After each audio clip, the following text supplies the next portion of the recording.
আসসালামু আলাইকুম, doctor consultancy থেকে আমি আসাদুল্লাহ কনসালটেন্ট বলছি, এমবিবিএস ভর্তি। আর আজকে তোমাদের সাথে যে বিষয় নিয়ে আলোচনা করব, প্রাইভেট মেডিকেলে মেধা ও অসচ্ছল কোটায় ভর্তির বিষয়। তো আজকে আমি সকালে, আসলে তোমরা দেখো যে আমি সকালে আজকে দুইটা মেয়ের আবেদন করেছি। তোমরা এখানে দেখতে পাচ্ছ যে দুইজন মেয়ের আবেদন আমি করেছি নিজেই। তো একজনের বাসা হচ্ছে যে তোমার, একজনের বাসা হচ্ছে কুষ্টিয়া আর একজনের বাসা হচ্ছে এই তোমার যশোর। হ্যাঁ, দুজনেই ছাত্রী মেয়ে। তো এক আঙ্কেল উনার মেয়ের অ্যাপ্লিকেশনটা করার জন্য আমাকে আসলে সহায়তা নিয়েছে, আর এক আন্টি উনার মেয়েরও মেধা ও অসচ্ছল মেধা কোটায় ভর্তির জন্য আমার সহায়তা নিয়েছে, এমনকি আবেদনটার জন্য আমি সুন্দরভাবে করে দিই। তো দেখো যে এই দুইটা বিষয় নিয়ে আজকে কথা বলি, মেধা অসচ্ছল কোটা নিয়ে। তো এখানে আমার যে প্রথম যে ছাত্রীটা আছে, ও হচ্ছে সেকেন্ড টাইমার। ও পেয়েছে মেডিকেল এডমিশন এবার 76। হ্যাঁ, কিন্তু 73 কিন্তু এবার কাটমার্ক ছিল, ও 76 পেয়েও চান্স হয়নি।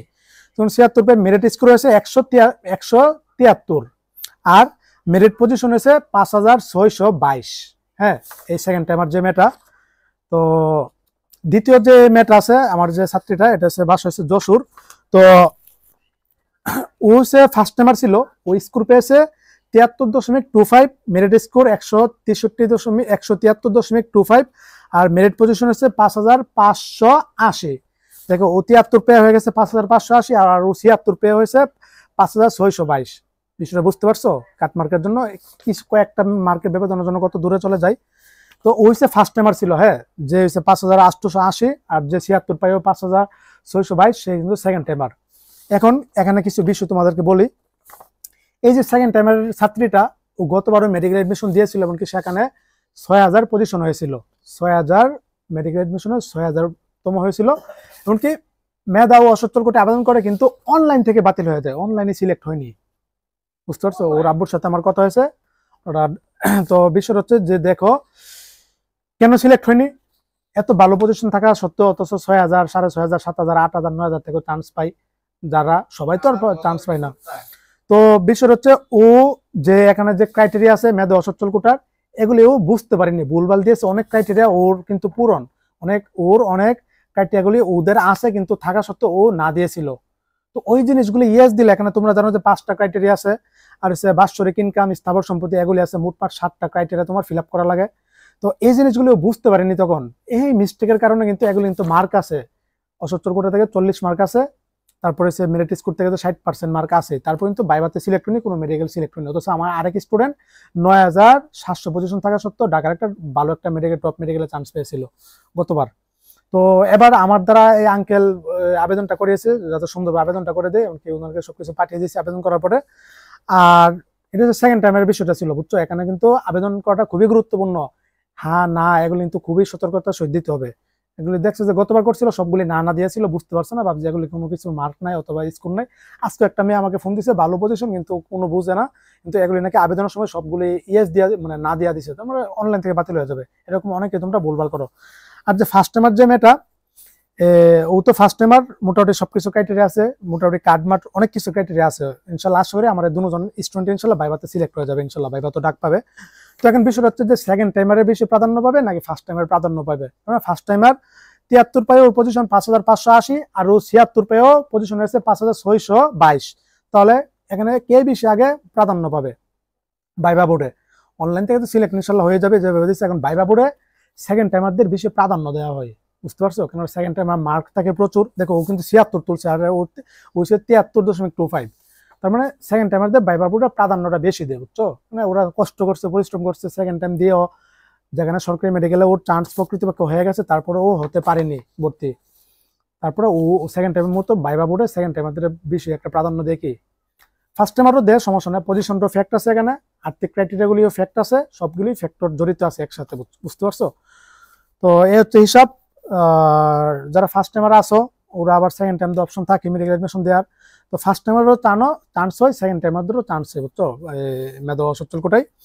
তো এখানে দেখা যাক, আবেদন করে ইনশাল্লাহ তোমাদের একটা মেডিকেলে না, একাধিক মেডিকেলের নাম আসবে, SMS আসবে। হ্যাঁ, ওদের সিমে কিন্তু SMS চলে যাবে, ওয়েবসাইটের নাম প্রকাশ করবে, এগুলো আপডেট আকারে আমি পরে দেখিয়ে দিব। তো ওই ওয়েবসাইটে ওদের নাম আসবে, তোমার SMS আসবে। এটা কবে আসবে? 12ই মার্চের পরে আসবে, ওই সময়, অথবা ওই দিন অথবা এর পরে আসবে। ভাইবার জন্য ডাকবে বিভিন্ন একাধিক মেডিকেলে 3-4টা মেডিকেলে তোমার SMS আসবে ভাইবার জন্য, তুমি ভাইবা দিতে যাবা। ভাইবা বলতে কাগজপত্রগুলো নিয়ে টুকটাক ওনারা সাক্ষাৎকার নিবে, তোমার মনে করলে ওনারা তখন গভর্নিং বডি যদি মনে করে হ্যাঁ যোগ্য, তখন যোগ্য দিয়া দিবে।